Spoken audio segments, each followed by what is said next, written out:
ICC champions ট্রফিতে করাচি স্টেডিয়ামে উঠছে অংশগ্রহণকারী দলগুলোর জাতীয় পতাকা, কিন্তু ৮ দলের এই বৈশ্বিক ইভেন্টে মিসিং ক্রিকেটের দাপুটে দেশ ভারতের জাতীয় পতাকা।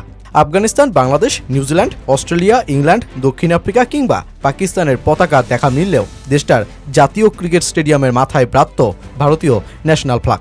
এরই মধ্যে বিভিন্ন গণমাধ্যমের হেডলাইনে উঠেছে খবর, ধারণা করা হচ্ছে ভারতীয় দলের পাকিস্তানে না যাওয়ার সিদ্ধান্তের কারণেই পাকিস্তান ক্রিকেট বোর্ড ভারতীয় পতাকা উড়ায়নি ওদের স্টেডিয়ামে।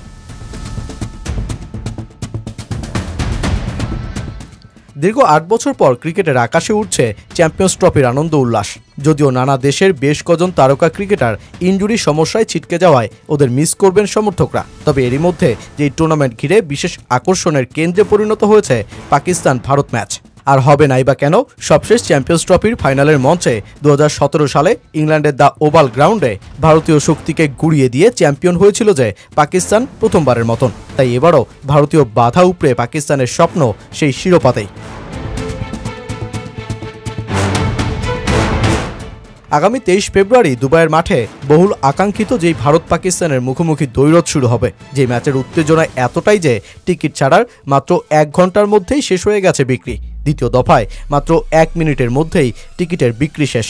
সমর্থকদের এমন উত্তেজনার মধ্যেই এবার ভারতের প্রাক্তন ক্রিকেটার হরভজন সিং দিয়ে রাখলেন অগ্রিম প্রেডিকশন।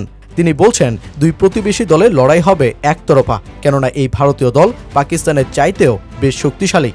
এবারের Bharat Pakistan match over hyped, কারণ এই ম্যাচে কিছুই নেই। ভারত খুবই শক্তিশালী, আর পাকিস্তান ঘরের মাঠে নিউজিল্যান্ডের কাছে হেরেছে। পাকিস্তানের দলটি ধারাবাহিক নয়, আর আপনারা যদি ভারতের ব্যাটসম্যান ও বোলারদের সঙ্গে পাকিস্তানের ব্যাটসম্যান ও বোলারদের পরিসংখ্যানের পার্থক্য দেখেন, তাহলেই পরিষ্কার ছবি পেয়ে যাবেন। কিন্তু আমার মনে হয় না দর্শক যতটা প্রত্যাশা করছেন ততটা লড়াই মাঠে দেখা যাবে। ২৩ ফেব্রুয়ারির ওভার হাইপড ম্যাচটি আমার তো মনে হয় একতরফাই হবে।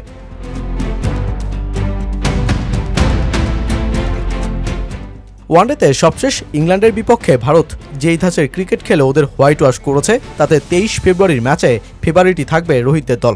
সবশেষ ত্রিদেশীয় সিরিজে নিউজিল্যান্ডের বিপক্ষে ২ ম্যাচে হেরে অবশ্য পাকিস্তান থাকবে কিছুটা ব্যাকফুটে আত্মবিশ্বাসের দিক দিয়েও।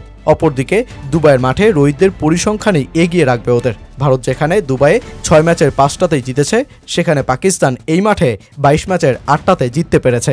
এখন দেখার বিষয়, এসব পরিসংখ্যান ও হরভজন সিংয়ের কথাই শেষ পর্যন্ত মিলে যায় নাকি পাকিস্তান জ্বলে ওঠে ওদের পুরোটা শক্তি নিয়ে তুমুল আকর্ষণের ম্যাচে।